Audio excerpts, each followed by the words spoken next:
The Horror in the Museum. H.P. Lovecraft. Published 1933. First.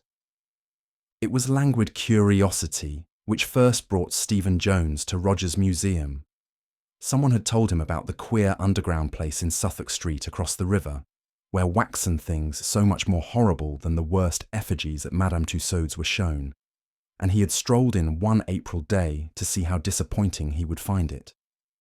Oddly, he was not disappointed. There was something different and distinctive here, after all. Of course, the usual gory commonplaces were present. Landru, Dr. Crippen, Madame de Mares, Rizzio, Lady Jane Grey, endless maimed victims of war and revolution, and monsters like Gilles de Rais and Marquis de Sade. But there were other things which had made him breathe faster and stay till the ringing of the closing bell. The man who had fashioned this collection could be no ordinary mountebank. There was imagination, even a kind of diseased genius, in some of this stuff. Later, he had learned about George Rogers. The man had been on the Tussaud staff, but some trouble had developed which led to his discharge. There were aspersions on his sanity and tales of his crazy forms of secret worship, though latterly his success with his own basement museum had dulled the edge of some criticisms while sharpening the insidious point of others. Teratology and the iconography of nightmare were his hobbies, and even he had had the prudence to screen off some of his worst effigies in a special alcove for adults only. It was this alcove which had fascinated Jones so much. There were lumpish hybrid things which only fantasy could spawn, moulded with devilish skill and coloured in a horribly lifelike fashion. Some were the figures of well-known myth, gorgons, chimeras, dragons, cyclops, and all their shuddersome congeners. Others were drawn from darker and more furtively whispered cycles of subterranean legend. Black, formless Tsathoggua, many-tentacled Cthulhu, proboscidean Chognyar Faun, and other rumoured blasphemies from forbidden books like the Necronomicon, the Book of Iban, or the Unaussprechlichen Kulten of von Junst. But the worst were wholly original with Rogers, and represented shapes which no tale of antiquity had ever dared to suggest. Several were hideous parodies on forms of organic life we know, while others seemed taken from feverish dreams of other planets and other galaxies. The wilder paintings of Clark Ashton Smith might suggest a few, but nothing could suggest the effect of poignant, loathsome terror created by their great size and fiendishly cunning workmanship, and by the diabolically clever lighting conditions under which they were exhibited. Stephen Jones, as a leisurely connoisseur of the bizarre in art, had sought out Rogers himself in the dingy office and workroom behind the vaulted museum chamber, an evil-looking crypt lighted dimly by dusty windows set slit-like and horizontal in the brick wall on a level with the ancient cobblestones of a hidden courtyard. It was here that the images were repaired, here too, where some of them had been made. Waxen arms, legs, heads, and torsos lay in grotesque array on various benches, while on high tiers of shelves matted wigs, ravenous-looking teeth, and glassy staring eyes were indiscriminately scattered. Costumes of all sorts hung from hooks, and in one alcove were great piles of flesh-coloured wax cakes and shelves filled with paint cans and brushes of every description. In the centre of the room was a large melting furnace, used to prepare the wax for moulding, its firebox topped by a huge iron container on hinges, with a spout which permitted the pouring of melted wax with the merest touch of a finger. Other things in the dismal crypt were less describable, isolated parts of problematical entities whose assembled forms were the phantoms of delirium. At one end was a door of heavy plank, fastened by an unusually large padlock, and with a very peculiar symbol painted over it. Jones, who had once had access to the dreaded Necronomicon, shivered involuntarily as he recognized that symbol. This showman, he reflected, must indeed be a person of disconcertingly wide scholarship in dark and dubious fields. Nor did the conversation of Rogers disappoint him. The man was tall, lean, and rather unkempt, with large black eyes, which gazed combustively from a pallid and usually stubble-covered face. He did not resent Jones's intrusion, but seemed to welcome the chance of unburdening himself to an interested person. His voice was of singular depth and resonance, and harboured a sort of repressed intensity, bordering on the feverish. Jones did not wonder that many had thought him mad. With every successive call, and such calls became a habit as the weeks went by, Jones had found Rogers more communicative and confidential. From the first, there had been hints of strange faiths and practices on the showman's part, and later on, these hints expanded into tales, despite a few odd corroborative photographs, whose extravagance was almost comic. It was some time in June, on a night when Jones had brought a bottle of good whiskey and plied his host somewhat freely, that the really demented talk first appeared.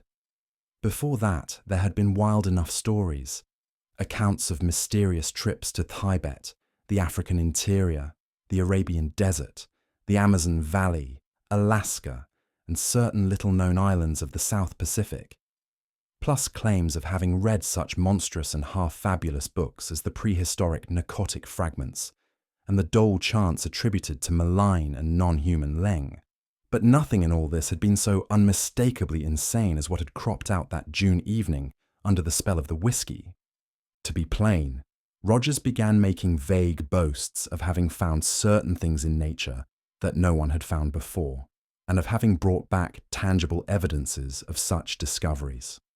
According to his bibulous harangue, he had gone farther than anyone else in interpreting the obscure and primal books he studied, and had been directed by them to certain remote places where strange survivals are hidden, survivals of aeons and life cycles earlier than mankind, and in some cases connected with other dimensions and other worlds, communication with which was frequent in the forgotten pre-human days. Jones marvelled at the fancy which could conjure up such notions, and wondered just what Rogers' mental history had been. Had his work amidst the morbid grotesqueries of Madame Tussauds been the start of his imaginative flights? Or was the tendency innate, so that his choice of occupation was merely one of its manifestations? At any rate, the man's work was very closely linked with his notions. Even now there was no mistaking the trend of his blackest hints about the nightmare monstrosities in the screened-off, adults-only alcove.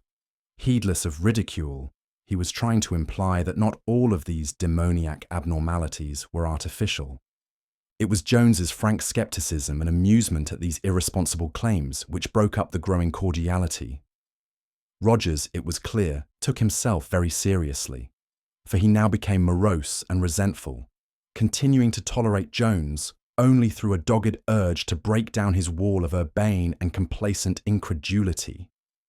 Wild tales and suggestions of rites and sacrifices to nameless elder gods continued, and now and then Rogers would lead his guest to one of the hideous blasphemies in the screened-off alcove, and point out features difficult to reconcile with even the finest human craftsmanship.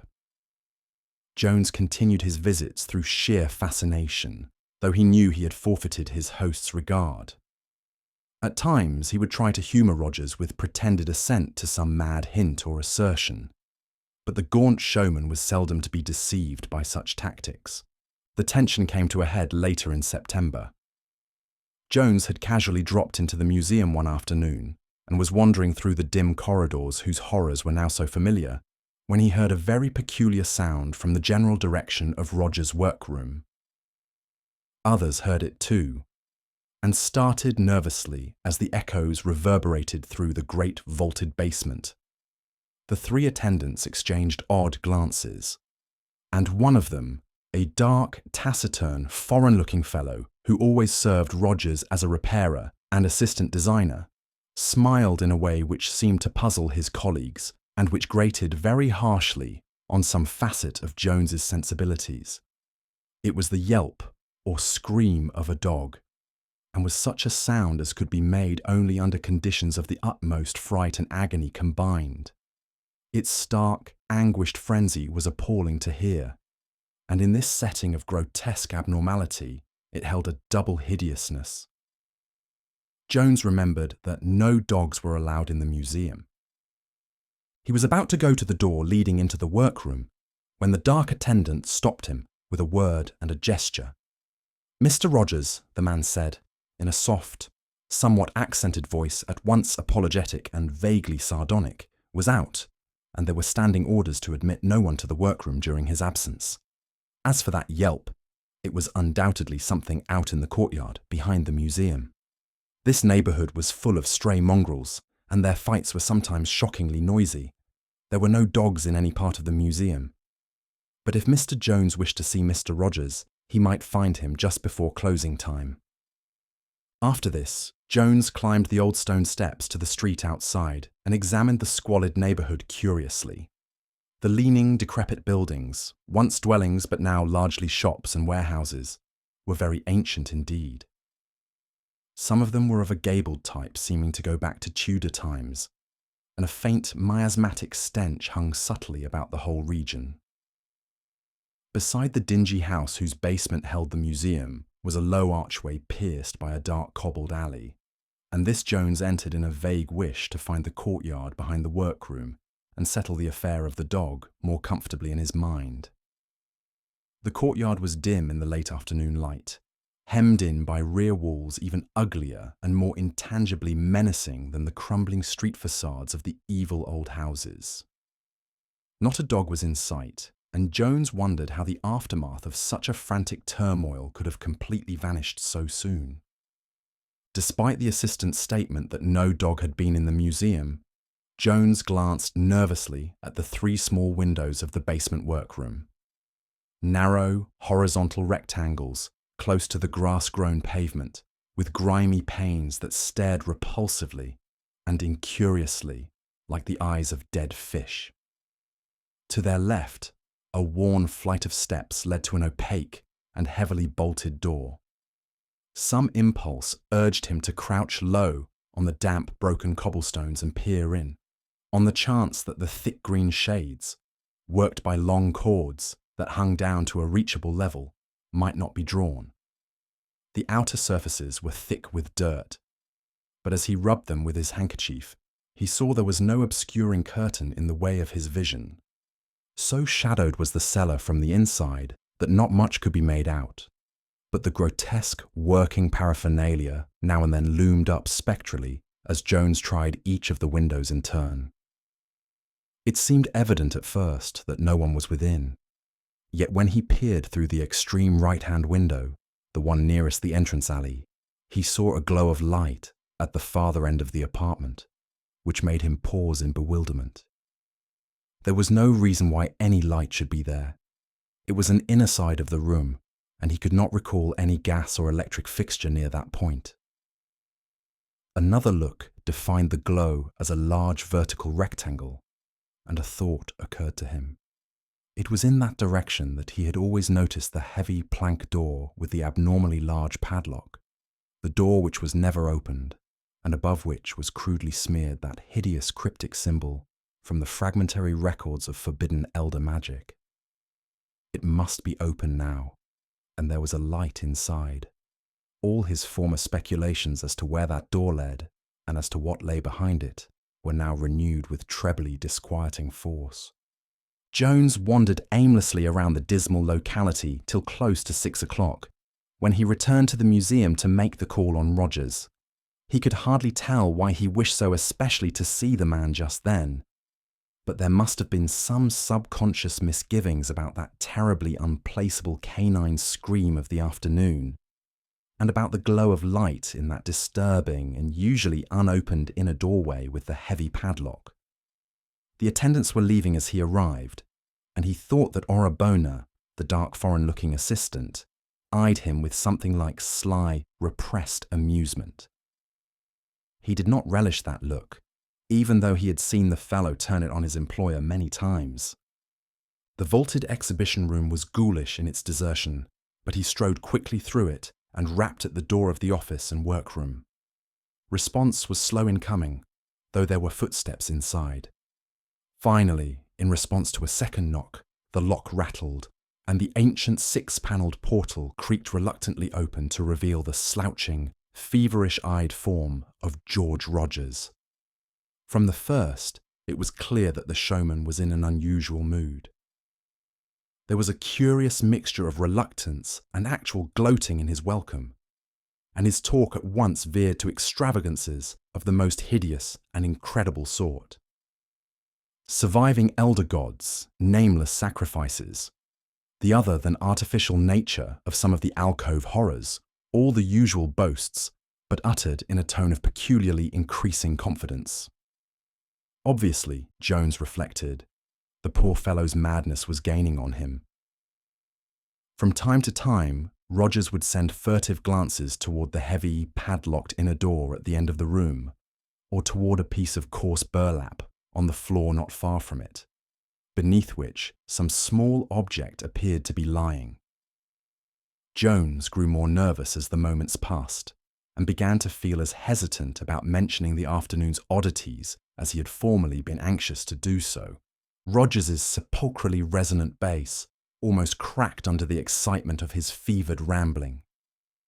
"Do you remember," he shouted, "what I told you about that ruined city in Indochina, where the Chochos lived? You had to admit I'd been there when you saw the photographs, even if you did think I made that oblong swimmer in darkness out of wax. If you'd seen it writhing in the underground pools as I did. Well, this is bigger still. I never told you about this, because I wanted to work out the later parts before making any claim. When you see the snapshots, you'll know the geography couldn't have been faked, and I fancy I have another way of proving that it isn't any waxed concoction of mine. You've never seen it, for the experiments wouldn't let me keep it on exhibition." The showman glanced queerly at the padlocked door. "It all comes from that long ritual in the 8th Panacotic fragment. When I got it figured out, I saw it could have only one meaning. There were things in the north before the land of Lomar, before mankind existed, and this was one of them. It took us all the way to Alaska and up the Noatak from Fort Morton, but the thing was there as we knew it would be. Great cyclopean ruins, acres of them. There was less left than we had hoped for, but after 3 million years, what could one expect? And weren't the Eskimo legends all in the right direction? We couldn't get one of the beggars to go with us, and had to sledge all the way back to Nome for Americans. Orabona was no good up in that climate. It made him sullen and hateful. I'll tell you later how we found it. When we got the ice blasted out of the pylons of the central ruin, the stairway was just as we knew it would be. Some carvings still there, and it was no trouble keeping the Yankees from following us in. Orabona shivered like a leaf. You'd never think it from the damned insolent way he struts around here. He knew enough of the elder law to be properly afraid. The eternal light was gone, but our torches showed enough. We saw the bones of others who had been before us, aeons ago, when the climate was warm. Some of these bones were of things you couldn't even imagine. At the 3rd level down, we found the ivory throne the fragments said so much about, and I may as well tell you it wasn't empty. The thing on that throne didn't move, and we knew then that it needed the nourishment of sacrifice, but we didn't want to wake it then. Better to get it to London first. Orabona and I went to the surface for the big box, but when we had packed it, we couldn't get it up the 3 flights of steps. These steps weren't made for human beings, and their size bothered us. Anyway, it was devilish heavy. We had to have the Americans down to get it out. They weren't anxious to go into the place, but of course the worst thing was safely inside the box. We told them it was a batch of ivory carvings, archaeological stuff, and after seeing the carved throne they probably believed us. It's a wonder they didn't suspect hidden treasure and demand a share. They must have told queer tales around Nome later on, though I doubt if they ever went back to those ruins, even for the ivory throne.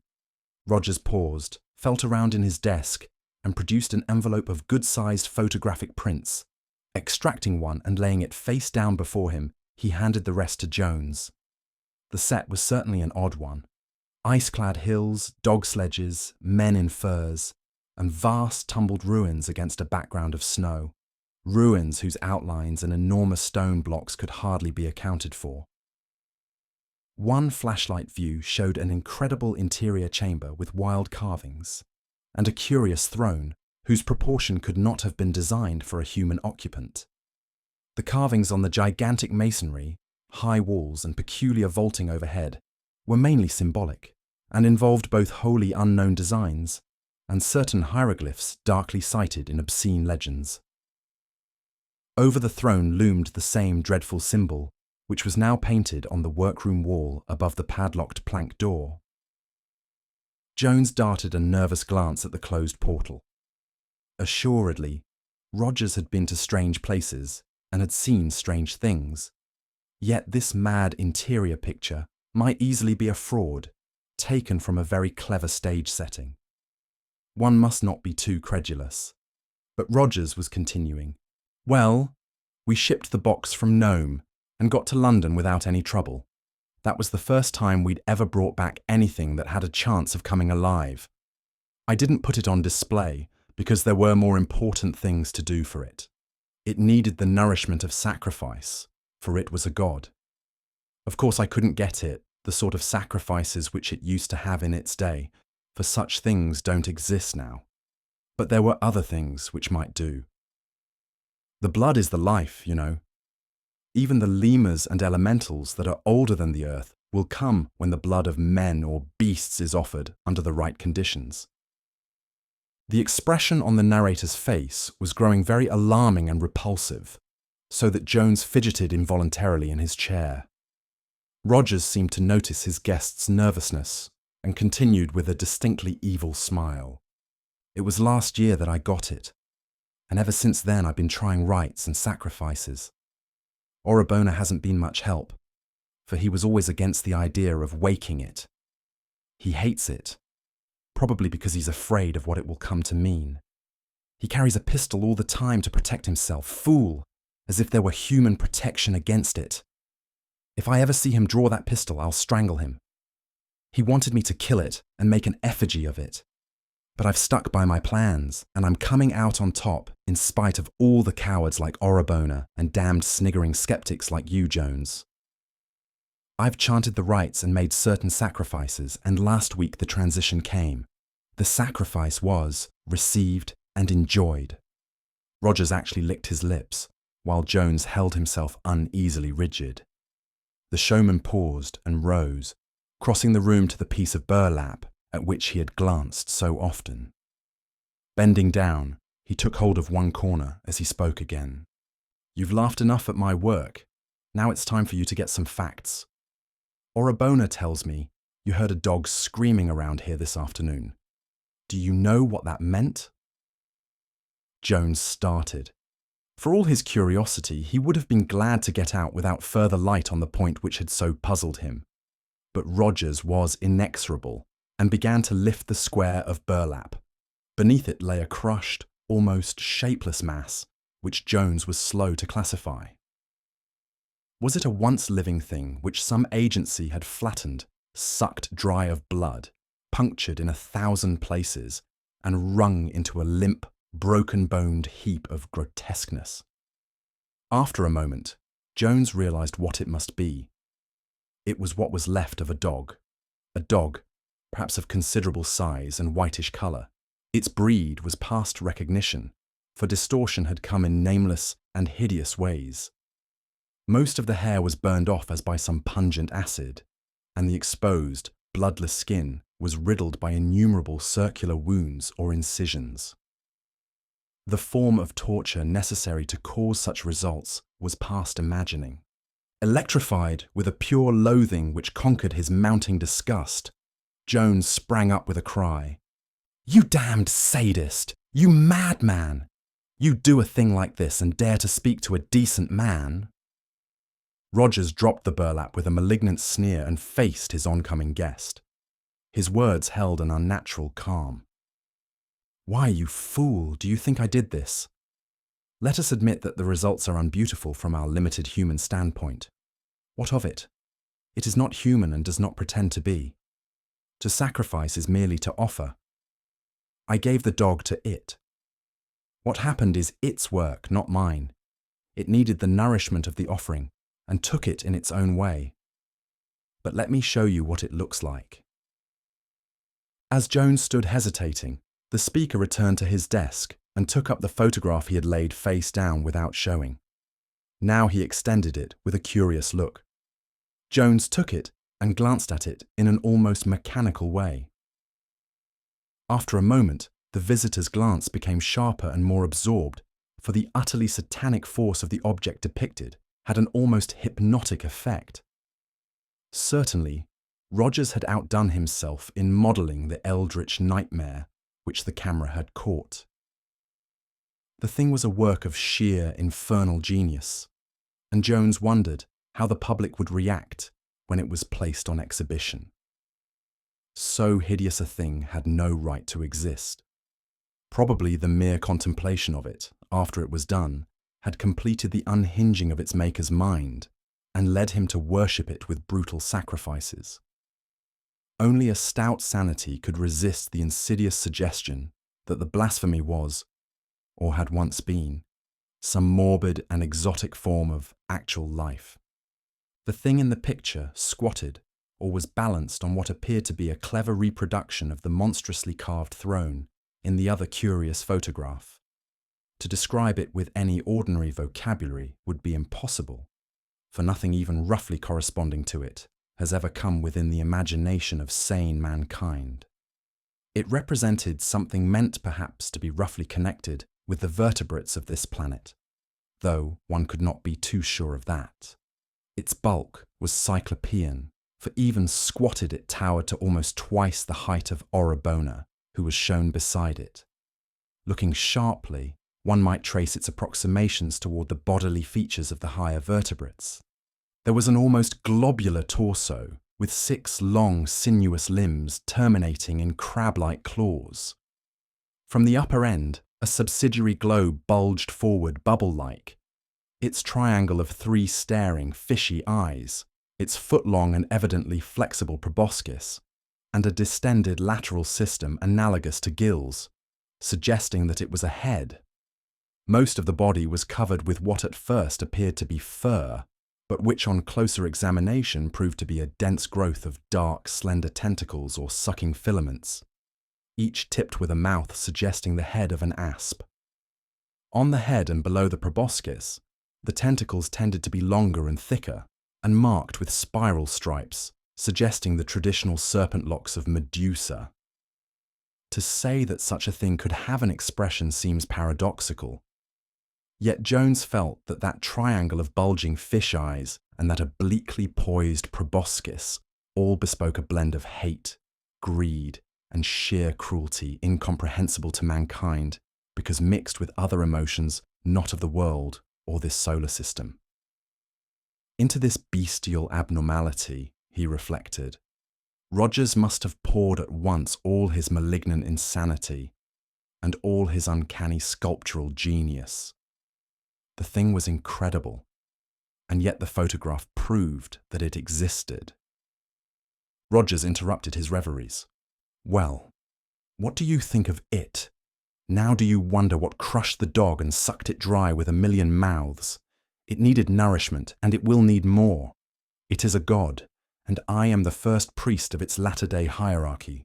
Yea, Shub-Niggurath, the goat with 1,000 young. Jones lowered the photograph in disgust and pity. See here, Rogers. This won't do. There are limits, you know.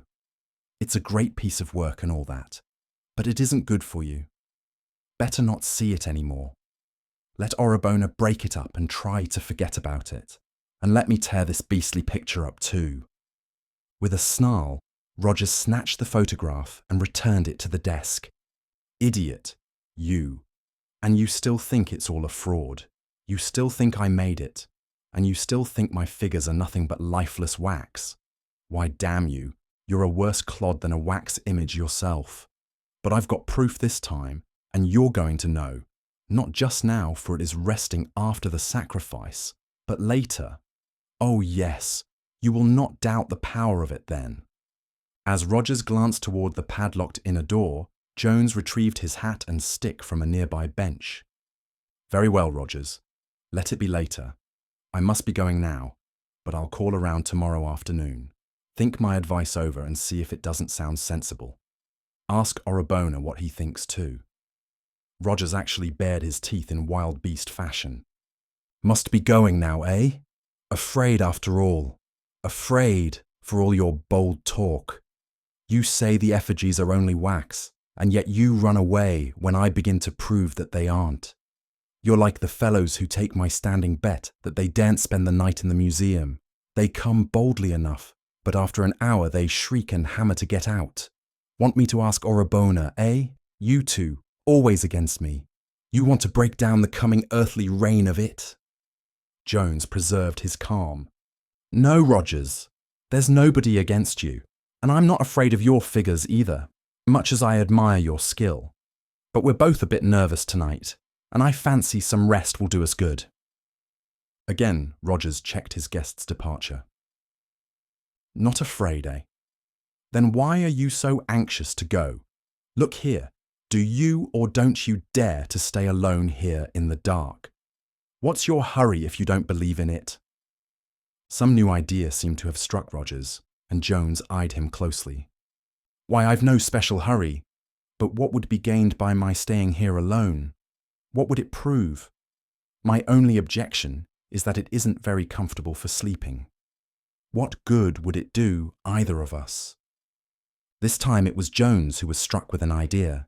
He continued in a tone of conciliation. See here, Rogers. I've just asked you what it would prove if I stayed, when we both know. It would prove that your effigies are just effigies, and that you oughtn't to let your imagination go the way it's been going lately. Suppose I do stay. If I stick it out till morning, will you agree to take a new view of things? Go on a vacation for 3 months or so and let Orabona destroy that new thing of yours. Come now, isn't that fair? The expression on the showman's face was hard to read. It was obvious that he was thinking quickly, and that of sundry conflicting emotions, malign triumph was getting the upper hand. His voice held a choking quality as he replied, Fair enough. If you do stick it out, I'll take your advice. But stick you must. We'll go out for dinner and come back. I'll lock you in the display room and go home. In the morning, I'll come down ahead of Orabona. He comes half an hour before the rest, and see how you are. But don't try it unless you are very sure of your skepticism. Others have backed out. You have that chance. And I suppose a pounding on the outer door would always bring a constable. You may not like it so well after a while. You'll be in the same building, though not in the same room with it. As they left the rear door into the dingy courtyard, Rogers took with him the piece of burlap, weighted with a gruesome burden. Near the centre of the court was a manhole, whose cover the showman lifted quietly, and with a shuddersome suggestion of familiarity. Burlap and all, the burden went down to the oblivion of a cloacal labyrinth. Jones shuddered, and almost shrank from the gaunt figure at his side as they emerged into the street. By unspoken mutual consent, they did not dine together, but agreed to meet in front of the museum at 11. Jones hailed a cab, and breathed more freely when he had crossed Waterloo Bridge and was approaching the brilliantly lighted Strand. He dined at a quiet cafe, and subsequently went to his home in Portland Place to bathe and get a few things. Idly he wondered what Rogers was doing. He had heard that the man had a vast, dismal house in the Walworth Road, full of obscure and forbidden books, occult paraphernalia, and wax images which he did not choose to place on exhibition. Orabona, he understood, lived in separate quarters in the same house. At 11, Jones found Rogers waiting by the basement door in Southwark Street. Their words were few, but each seemed taut with a menacing tension. They agreed that the vaulted exhibition room alone should form the scene of the vigil, and Rogers did not insist that the watcher sit in the special adult alcove of supreme horrors. The showman, having extinguished all the lights with switches in the workroom, locked the door of that crypt with one of the keys on his crowded ring. Without shaking hands, he passed out the street door, locked it after him, and stamped up the worn steps to the sidewalk outside. As his tread receded, Jones realized that the long, tedious vigil had commenced. Dusra. Later, in the utter blackness of the great arched cellar, Jones cursed the childish naivete which had brought him there. For the first half hour he had kept flashing on his pocket light at intervals, but now just sitting in the dark on one of the visitors' benches had become a more nerve-wracking thing. Every time the beam shot out, it lighted up some morbid, grotesque object, a guillotine, a nameless hybrid monster, a pasty bearded face crafty with evil, a body with red torrents streaming from a severed throat. Jones knew that no sinister reality was attached to these things, but after that first half hour, he preferred not to see them. Why he had bothered to humour that madman he could scarcely imagine. It would have been much simpler merely to have let him alone, or to have called in a mental specialist. Probably, he reflected, it was the fellow feeling of one artist for another. There was so much genius in Rogers that he deserved every possible chance to be helped quietly out of his growing mania.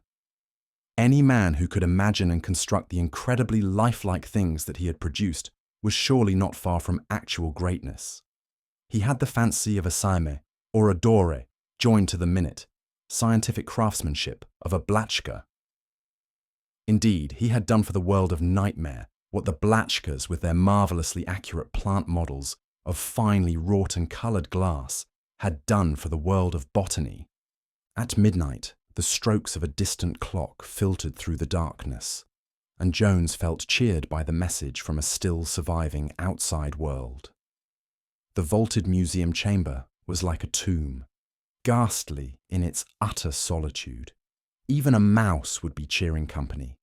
Yet Rogers had once boasted that, for certain reasons, as he said, no mice or even insects ever came near the place. That was very curious, yet it seemed to be true. The deadness and silence were virtually complete, if only something would make a sound. He shuffled his feet, and the echoes came spectrally out of the absolute stillness. He coughed, but there was something mocking in the staccato reverberations.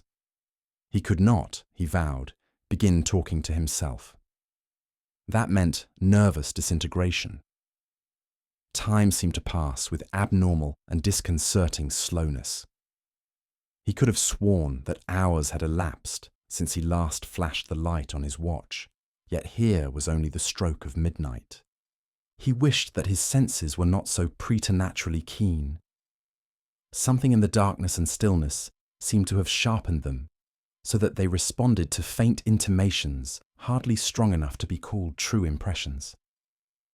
His ears seemed at times to catch a faint, elusive susurrus, which could not quite be identified with the nocturnal hum of the squalid streets outside, and he thought of vague, irrelevant things, like the music of the spheres and the unknown, inaccessible life of alien dimensions pressing on our own.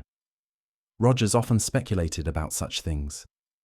The floating specks of light in his blackness-drowned eyes seemed inclined to take on curious symmetries of pattern and motion. He had often wondered about those strange rays from the unplumbed abyss which scintillate before us in the absence of all earthly illumination, but he had never known any that behaved just as these were behaving. They lack the restful aimlessness of ordinary light specks, suggesting some will and purpose remote from any terrestrial conception. Then there was that suggestion of odd stirrings. Nothing was open, yet in spite of the general draftlessness, Jones felt that the air was not uniformly quiet. There were intangible variations in pressure, not quite decided enough to suggest the loathsome pawings of unseen elementals. It was abnormally chilly too. He did not like any of this.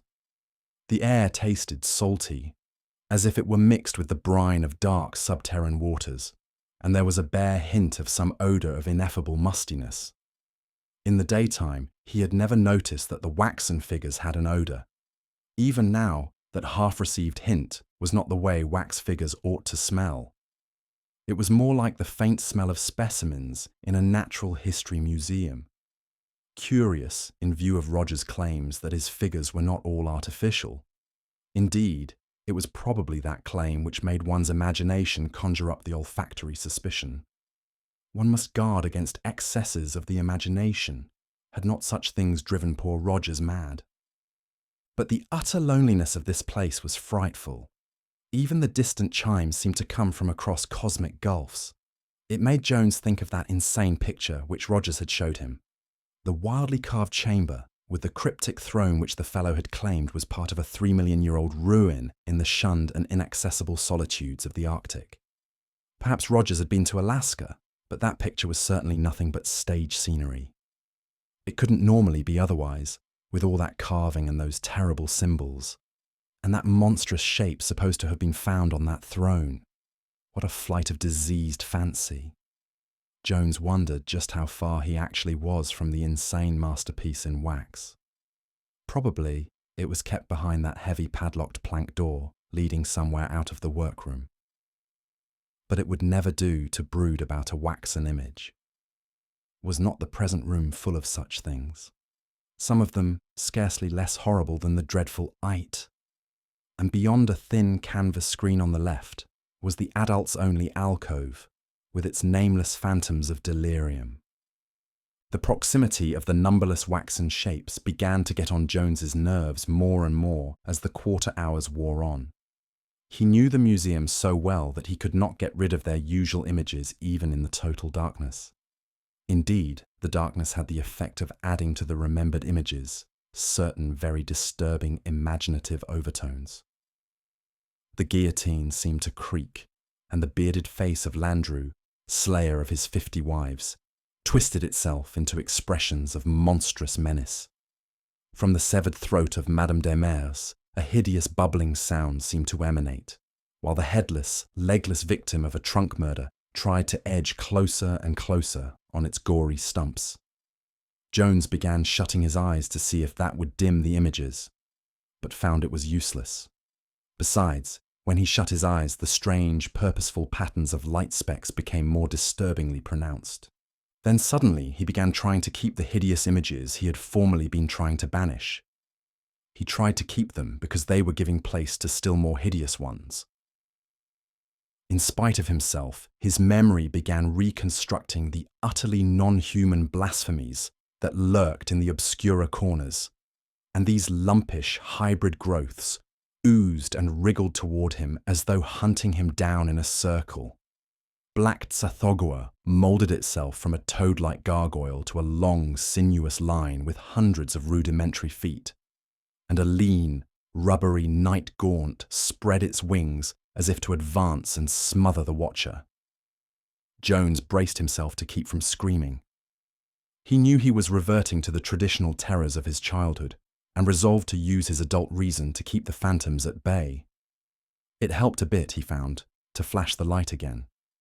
Frightful as were the images it showed, these were not as bad as what his fancy called out of the utter blackness. But there were drawbacks. Even in the light of his torch, he could not help suspecting a slight, furtive trembling on the part of the canvas partition screening off the terrible, adults-only alcove. He knew what lay beyond, and shivered.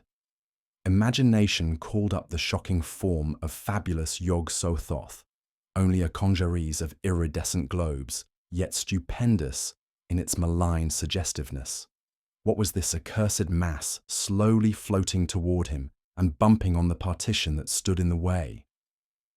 A small bulge in the canvas far to the right suggested the sharp horn of Gnofke, the hairy myth thing of the Greenland ice that walked sometimes on 2 legs, sometimes on 4, and sometimes on 6. To get this stuff out of his head, Jones walked boldly toward the hellish alcove with torch burning steadily. Of course, none of his fears was true, yet were not the long, facial tentacles of great Cthulhu actually swaying, slowly and insidiously? He knew they were flexible, but he had not realized that the draft caused by his advance was enough to set them in motion. Returning to his former seat outside the alcove, he shut his eyes and let the symmetrical light specks do their worst. The distant clock boomed a single stroke. Could it be only one? He flashed the light on his watch and saw that it was precisely that hour. It would be hard indeed waiting for morning. Rogers would be down at about 8 o'clock, ahead of even Orabona. It would be light outside in the main basement long before that, but none of it could penetrate here. All the windows in this basement had been bricked up, but the 3 small ones facing the court. A pretty bad wait, all told. His ears were getting most of the hallucinations now, for he could swear he heard stealthy, plodding footsteps in the workroom beyond the closed and locked door. He had no business thinking of that unexhibited horror, which Rogers called it. The thing was a contamination. It had driven its maker mad, and now even its picture was calling up imaginative terrors. It could not be in the workroom. It was very obviously beyond that padlocked door of heavy planking. Those steps were certainly pure imagination. Then he thought he heard the key turn in the workroom door. Flashing on his torch, he saw nothing but the ancient 6-panelled portal in its proper position. Again he tried darkness and closed eyes, but there followed a harrowing illusion of creaking. Not the guillotine this time, but the slow, furtive opening of the workroom door. He would not scream. Once he screamed, he would be lost. There was a sort of padding or shuffling audible now, and it was slowly advancing toward him. He must retain command of himself. Had he not done so when the nameless brain shapes tried to close in on him? The shuffling crept nearer, and his resolution failed. He did not scream, but merely gulped out a challenge. "Who goes there? Who are you? What do you want?" There was no answer, but the shuffling kept on. Jones did not know which he feared most to do: turn on his flashlight or stay in the dark while the thing crept upon him. This thing was different. He felt profoundly, from the other terrors of the evening. His fingers and throat worked spasmodically. Silence was impossible, and the suspense of utter blackness was beginning to be the most intolerable of all conditions. Again he cried out hysterically, "Halt!" "Who goes there?" as he switched on the revealing beams of his torch. Then, paralyzed by what he saw, he dropped the flashlight and screamed, not once, but many times. Shuffling toward him in the darkness was the gigantic, blasphemous form of a black thing, not wholly ape, and not wholly insect. Its hide hung loosely upon its frame, and its rugose dead-eyed rudiment of a head swayed drunkenly from side to side. Its forepaws were extended, with talons spread wide, and its whole body was taut with murderous malignity, despite its utter lack of facial expression. After the screams and the final coming of darkness, it leaped, and in a moment had Jones pinned to the floor. There was no struggle, for the watcher had fainted. Jones's fainting spell could not have lasted more than a moment, for the nameless thing was apishly dragging him through the darkness when he began recovering consciousness. What started him fully awake were the sounds which the thing was making, or rather, the voice with which it was making them. That voice was human, and it was familiar. Only one living being could be behind the hoarse, feverish accents which were chanting to an unknown horror. "E! E!" it was howling. "I am coming, O Rantagoth, coming with the nourishment. You have waited long and fed ill, but now you shall have what was promised. That and more, for instead of Orabona, it will be one of high degree who had doubted you. You shall crush and drain him with all his doubts and grow strong thereby. And ever after among men he shall be shown as a monument to your glory. Rantigoth, infinite and invincible, I am your slave and high priest. You are hungry, and I provide. I read the sign and have led you forth. I shall feed you with blood, and you shall feed me with power. I, Shub-Niggurath, the goat with 1,000 young." In an instant, all the terrors of the night dropped from Jones like a discarded cloak.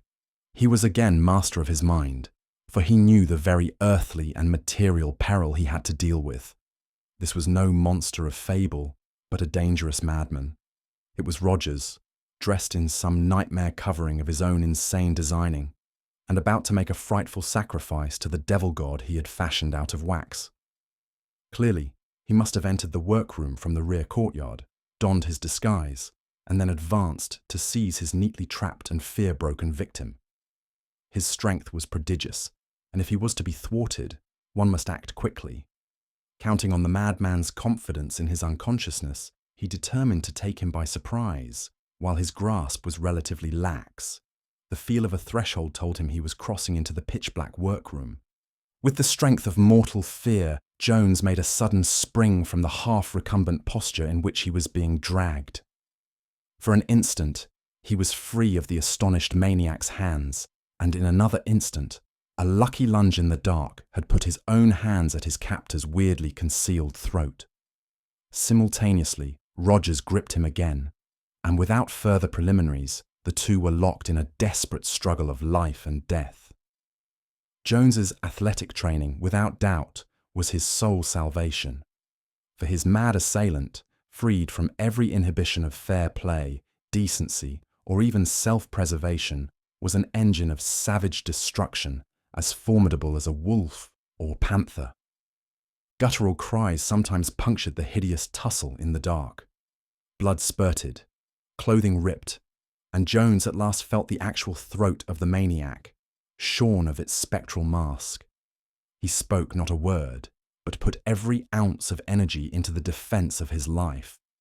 Rogers kicked, gouged, butted, bit, clawed, and spat, yet found strength to yelp out actual sentences at times. Most of his speech was in a ritualistic jargon full of references to it, or Ran Tagoth, and to Jones's overwrought nerves it seemed as if the cries echoed from an infinite distance of demoniac snortings and bayings. Toward the last, they were rolling on the floor, overturning benches or striking against the walls and the brick foundations of the central melting furnace. Up to the very end, Jones could not be certain of saving himself, but chance finally intervened in his favour. A jab of his knee against Rogers's chest produced a general relaxation, and a moment later, he knew he had won. Though hardly able to hold himself up, Jones rose and stumbled about the walls, seeking the light switch, for his flashlight was gone, together with most of his clothing. As he lurched along, he dragged his limp opponent with him, fearing a sudden attack when the madman came to. Finding the switchbox, he fumbled till he had the right handle. Then, as the wildly disordered workroom burst into sudden radiance, he set about binding Rogers with such cords and belts as he could easily find. The fellow's disguise, or what was left of it, seemed to be made of a puzzlingly queer sort of leather. For some reason, it made Jones's flesh crawl to touch it, and there seemed to be an alien, rusty odour about it. In the normal clothes beneath it was Rogers' keyring, and this the exhausted victor seized as his final passport to freedom. The shades at the small slit-like windows were all securely drawn, and he let them remain so. Washing off the blood of battle at a convenient sink, Jones donned the most ordinary-looking and least ill-fitting clothes he could find on the costume hooks. Testing the door to the courtyard, he found it fastened with a spring lock, which did not require a key from the inside. He kept the keyring, however, to admit him on his return with aid, for plainly the thing to do was to call in an alienist.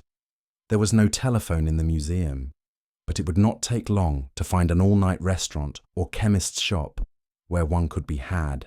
He had almost opened the door to go when a torrent of hideous abuse from across the room told him that Rogers, whose visible injuries were confined to a long, deep scratch down the left cheek, had regained consciousness. Fool! Spawn of Noth Yiddick and effluvium of Cthulhu, son of the dogs that howl in the maelstrom of Azathoth. You would have been sacred and immortal, and now you are betraying it and its priest. Beware, for it is hungry.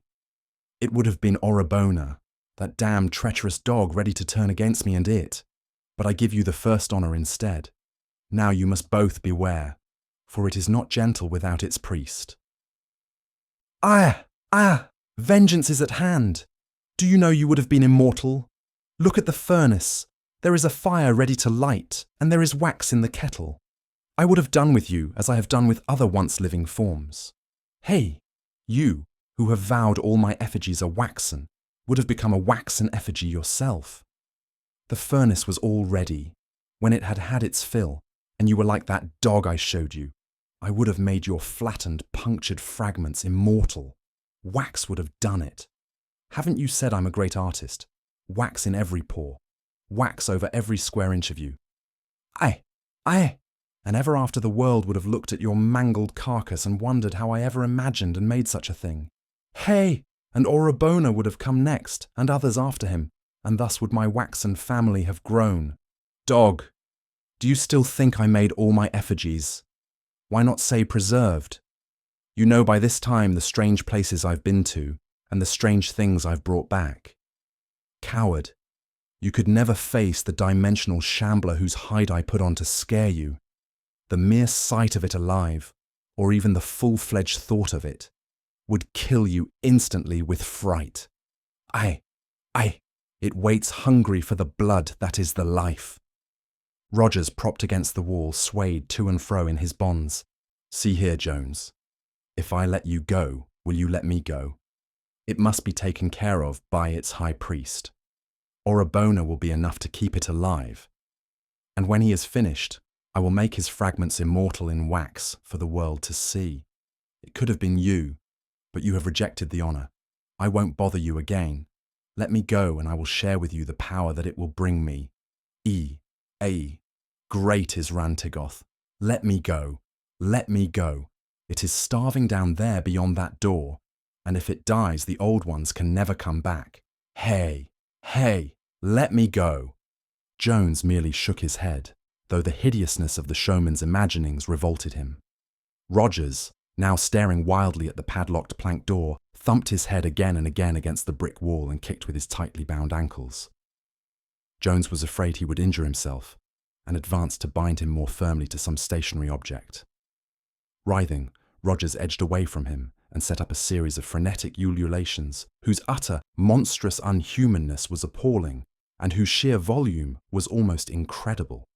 It seemed impossible that any human throat could produce noises so loud and piercing, and Jones felt that if this continued, there would be no need to telephone for aid. It could not be long before a constable would investigate, even granting that there were no listening neighbours in this deserted warehouse district. "Wuzaye! Wuzaye!" howled the madman. "Yakahabo! Rantigoth! Cthulhu ftang! Rantigoth! Rantigoth! Rantigoth!" The tautly trussed creature, who had started squirming his way across the littered floor, now reached the padlocked plank door and commenced knocking his head thunderously against it. Jones dreaded the task of binding him further, and wished he were not so exhausted from the previous struggle. This violent aftermath was getting hideously on his nerves, and he began to feel a return of the nameless qualms he had felt in the dark. Everything about Rogers and his museum was so hellishly morbid and suggestive of black vistas beyond life. It was loathsome to think of the waxen masterpiece of abnormal genius, which must at this very moment be lurking close at hand in the blackness beyond the heavy, padlocked door. And now something happened, which sent an additional chill down Jones's spine, and caused every hair, even the tiny growth on the backs of his hands, to bristle with a vague fright beyond classification. Rogers had suddenly stopped screaming and beating his head against the stout plank door, and was straining up to a sitting posture, head cocked on one side, as if listening intently for something. All at once, a smile of devilish triumph overspread his face, and he began speaking intelligibly again, this time in a hoarse whisper contrasting oddly with his former stentorian howling. "Listen, fool, listen hard. It has heard me and is coming. Can't you hear it splashing out of its tank down there at the end of the runway? I dug it deep because there was nothing too good for it. It is amphibious, you know. You saw the gills in the picture. It came to the earth from lead-grey Yuggoth, where the cities are under the warm deep sea. It can't stand up in there, too tall, has to sit or crouch. Let me get my keys. We must let it out and kneel down before it. Then we will go out and find a dog or cat, or perhaps a drunken man, to give it the nourishment it needs. It was not what the madman said, but the way he said it, that disorganized Jones so badly. The utter insane confidence and sincerity in that crazed whisper were damnably contagious. Imagination, with such a stimulus, could find an active menace in the devilish wax figure that lurked unseen just beyond the heavy planking. Eyeing the door in unholy fascination, Jones noticed that it bore several distinct cracks, though no marks of violent treatment were visible on this side. He wondered how large a room or closet lay behind it, and how the waxen figure was arranged. The maniac's idea of a tank and runway was as clever as all his other imaginings.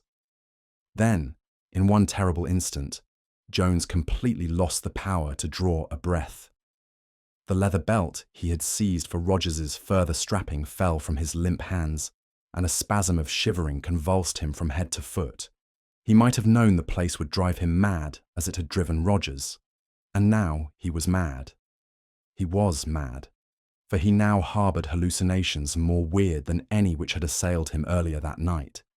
The madman was bidding him hear the splashing of a mythical monster in a tank beyond the door, and now, God help him, he did hear it. Rogers saw the spasm of horror reach Jones's face and transform it to a staring mask of fear. He cackled. "At last, fool, you believe. At last you know. You hear it and it comes. Get me my keys, fool. We must do homage and serve it." But Jones was past paying attention to any human words, mad or sane. Phobic paralysis held him immobile and half-conscious, with wild images racing phantasmagorically through his helpless imagination. There was a splashing, there was a padding or shuffling, as of great wet paws on a solid surface. Something was approaching. Into his nostrils, from the cracks in that nightmare plank door, poured a noisome animal stench like and yet unlike that of the mammal cages at the zoological gardens in Regent's Park. He did not know now whether Rogers was talking or not. Everything real had faded away, and he was a statue obsessed with dreams and hallucinations so unnatural that they became almost objective and remote from him. He thought he heard a sniffing or snorting from the unknown gulf beyond the door, and when a sudden baying, trumpeting noise assailed his ears, he could not feel sure that it came from the tightly bound maniac, whose image swam uncertainly in his shaken vision. The photograph of that accursed unseen wax thing persisted in floating through his consciousness. Such a thing had no right to exist. Had it not driven him mad? Even as he reflected, a fresh evidence of madness beset him. Something, he thought, was fumbling with the latch of the heavy padlock door. It was patting and pawing and pushing at the planks. There was a thudding on the stout wood, which grew louder and louder. The stench was horrible. And now the assault on that door from the inside was a malign, determined pounding like the strokes of a battering ram. There was an ominous cracking, a splintering, a welling footer, a falling plank, a black paw ending in a crab-like claw. "Help! Help! God help me! Ah!" With intense effort, Jones is today able to recall a sudden bursting of his fear paralysis into the liberation of frenzied automatic flight. What he evidently did must have paralleled curiously the wild plunging flights of maddest nightmares, for he seems to have leaped across the disordered crypt at almost a single bound, yanked open the outside door, which closed and locked itself after him with a clatter, sprung up the worn stone steps 3 at a time, and raced frantically and aimlessly out of that dank cobblestone court and through the squalid streets of Southwark. Here the memory ends. Jones does not know how he got home, and there is no evidence of his having hired a cab. Probably he raced all the way by blind instinct, over Waterloo Bridge, along the Strand and Charing Cross, and up Haymarket and Regent Street to his own neighbourhood. He still had on the queer melange of museum costumes when he grew conscious enough to call the doctor. A week later, the nerve specialists allowed him to leave his bed and walk in the open air. But he had not told the specialists much. Over his whole experience hung a pall of madness and nightmare, and he felt that silence was the only course. When he was up, he scanned intently all the papers which had accumulated since that hideous night, but found no reference to anything queer at the museum. How much, after all, had been reality? Where did reality end and morbid dream begin? Had his mind gone wholly to pieces in that dark exhibition chamber, and had the whole fight with Rogers been a phantasm of fever? It would help to put him on his feet if he could settle some of these maddening points. He must have seen that damnable photograph of the wax image called It, for no brain but Rogers could ever have conceived such a blasphemy. It was a fortnight before he dared to enter Suffolk Street again. He went in the middle of the morning, when there was the greatest amount of sane, wholesome activity around the ancient, crumbling shops and warehouses. The museum's sign was still there, and as he approached he saw that the place was open. The gateman nodded in a pleasant recognition as he summoned up the courage to enter, and in the vaulted chamber below, an attendant touched his cap cheerfully. Perhaps everything had been a dream. Would he dare to knock at the door of the workroom and look for Rogers? Then Orabona advanced to greet him. His dark, sleek face was a trifle sardonic, but Jones felt that he was not unfriendly. He spoke with a trace of accent. "Good morning, Mr. Jones. It is some time since we have seen you here. Did you wish Mr. Rogers?" "I'm sorry, but he is away.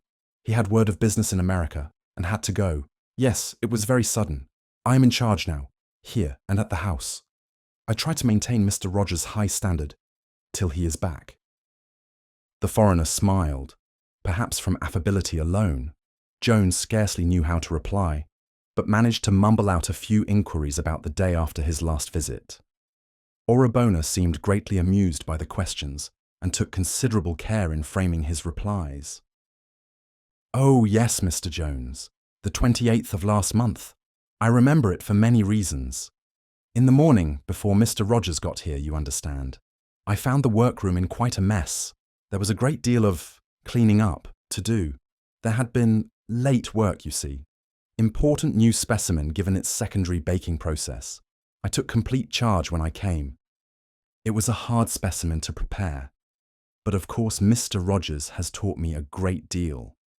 He is, as you know, a very great artist. When he came, he helped me complete the specimen. Helped very materially, I assure you. But he left soon without even greeting the men. As I tell you, he was called away suddenly. There were important chemical reactions involved. They made loud noises. In fact, some teamsters in the court outside fancied they heard several pistol shots. Very amusing idea.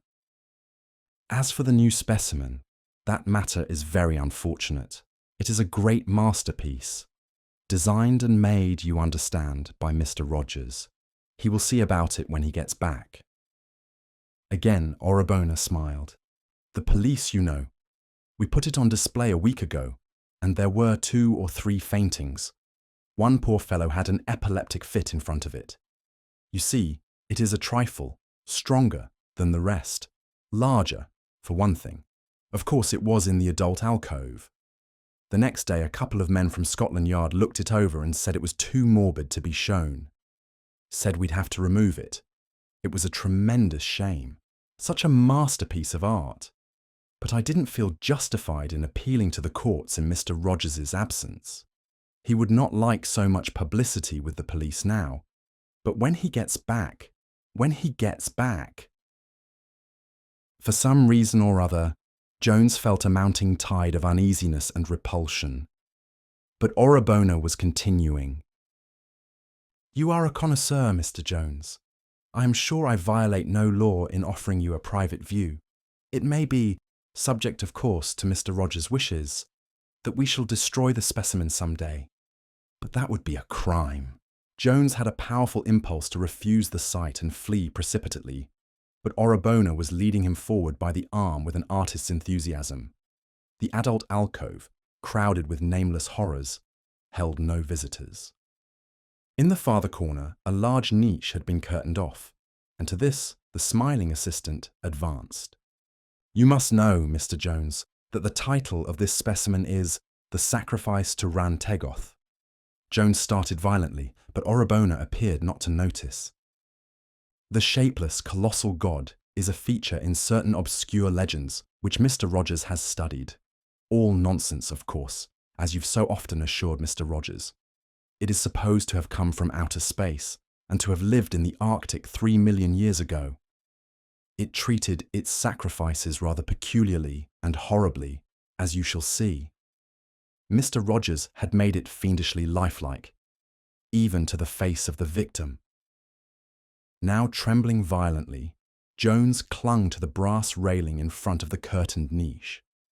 He almost reached out to stop Orobona when he saw the curtain beginning to swing aside, but some conflicting impulse held him back. The foreigner smiled triumphantly. "Behold!" Jones reeled in spite of his grip on the railing. "God, great God!" Fully 10 feet high, despite a shambling, crouching attitude expressive of infinite cosmic malignancy, a monstrosity of unbelievable horror, was shown starting forward from a cyclopean ivory throne covered with grotesque carvings. In the central pair of its 6 legs it bore a crushed, flattened, distorted, bloodless thing, riddled with a million punctures, and in places seared as with some pungent acid. Only the mangled head of the victim, lolling upside down at one side, revealed that it represented something once human. The monster itself needed no title for one who had seen a certain hellish photograph. That damnable print had been all too faithful, yet it could not carry the full horror which lay in the gigantic actuality. The globular torso, the bubble-like suggestion of a head, the 3 fishy eyes, the foot-long proboscis, the bulging gills, the monstrous capillation of asp-like suckers, the 6 sinuous limbs with their black paws and crab-like claws. God, the familiarity of that black paw ending in a crab-like claw. Orobona's smile was utterly damnable. Jones choked and stared at the hideous exhibit with a mounting fascination which perplexed and disturbed him. What half-revealed horror was holding and forcing him to look longer and search out details? This had driven Rogers mad. Rogers, supreme artist, said they weren't artificial. Then he localized the thing that held him. It was the crushed waxen victim's lolling head, and something that it implied. This head was not entirely devoid of a face, and that face was familiar. It was like the mad face of poor Rogers. Jones peered closer, hardly knowing why he was driven to do so. Wasn't it natural for a mad egotist to mould his own features into his masterpiece? Was there anything more that subconscious vision had seized on and suppressed in sheer terror? The wax of the mangled face had been handled with boundless dexterity. Those punctures, how perfectly they reproduced the myriad wounds somehow inflicted on that poor dog. But there was something more. On the left cheek, one could trace an irregularity which seemed outside the general scheme, as if the sculptor had sought to cover up a defect of his first modelling. The more Jones looked at it, the more mysteriously it horrified him, and then suddenly he remembered a circumstance which brought his horror to a head. That night of hideousness, the tussle, the bound madman, and the long, deep scratch down the left cheek of the actual living Rogers. Jones, releasing his desperate clutch on the railing, sank in a total faint. Orobona continued to smile. Enjoyed the story? I post new audiobooks every week, so don't forget to hit subscribe and turn on notifications so you never miss one. I'd love to hear your thoughts. Drop a comment below and let me know what you thought of this story, or suggest what you'd like to hear next. Before you go, please consider treating yourself to a free audiobook on Audible. Just click the link in the description, start your free trial, and dive into thousands of classics. No strings attached, your first book is free, and it helps support the channel. Happy listening.